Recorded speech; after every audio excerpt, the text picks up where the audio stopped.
ಸಿಂಹರಾಶಿ. ಸಿಂಹರಾಶಿ ವಿಚಾರ ನಾವು ನೋಡಿತಾ ಇದ್ದಲ್ಲಿ ಸಿಂಹರಾಶಿಯವರಿಗೆ ಇವತ್ತಿನ ದಿವಸ ಶತ್ರುಗಳಿಗೆ ಇವತ್ತು ಬಲವೃದ್ಧಿ ಆಗತಕ್ಕಂಥದ್ದು. ಶತ್ರುಗಳೆಲ್ಲ ಸೇರ್ಬಿಡ್ತಾರೆ.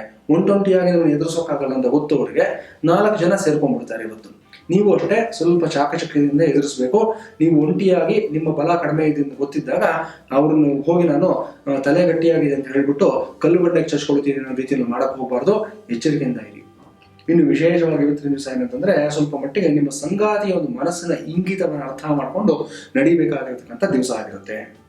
ಇವತ್ತು ನೀವು ಹೇಳ್ಕೋಬೇಕಾಗಿರೋ ಮಂತ್ರ ಉಮಾಯೈ ಶಮಾಯೈ ನಮಃ. ಈ ಮಂತ್ರವನ್ನ 25 ವಾರ ಜಪವನ್ನ ಮಾಡ್ಕೋಬೇಕು.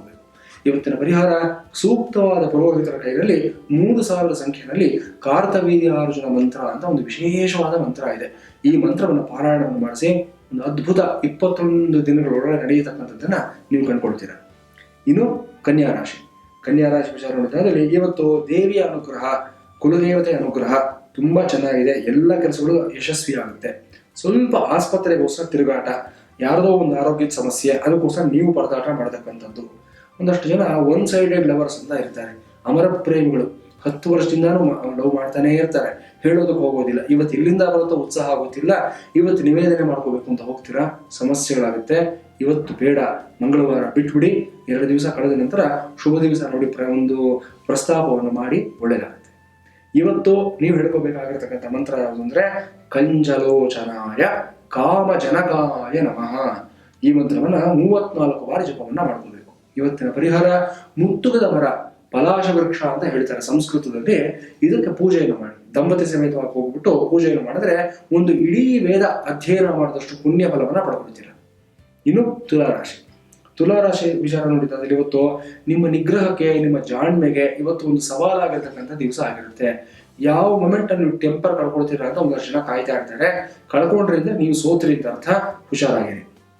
ಇನ್ನು ಇವತ್ತಿನ ದಿವಸ ಕುಟುಂಬದ ಹಿರಿಯರು ಒಳ್ಳೆ ಮಾರ್ಗದರ್ಶನ ಕೊಡ್ತಾರೆ, ಒಳ್ಳೆ ಸಲಹೆಗಳನ್ನು ಕೊಡ್ತಾರೆ.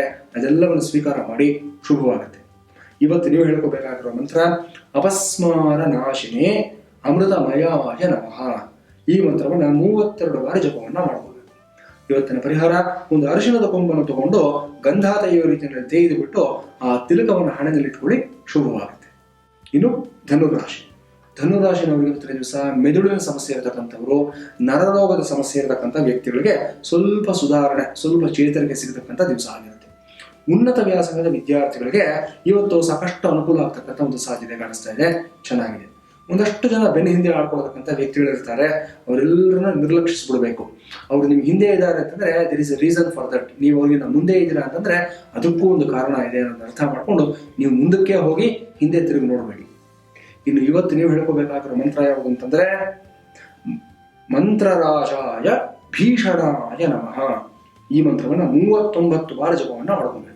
ಇವತ್ತಿನ ಪರಿಹಾರ ಮನೆಯಿಂದ ಹೊರಡೋದಕ್ಕೆ ಮೊದಲು ನಿಮ್ಮ ಪ್ರೀತಿ ಪಾತ್ರರಿಂದ ಒಂದು ಪುಷ್ಪಗುಚ್ಛ, ಒಂದು ಹೂವಿನ ಬೊಕೆಯನ್ನ ಸ್ವೀಕಾರ ಮಾಡ್ಬಿಟ್ಟು ಹೊರಡಿ. ಎಲ್ಲವೂ ಶುಭವಾಗುತ್ತೆ.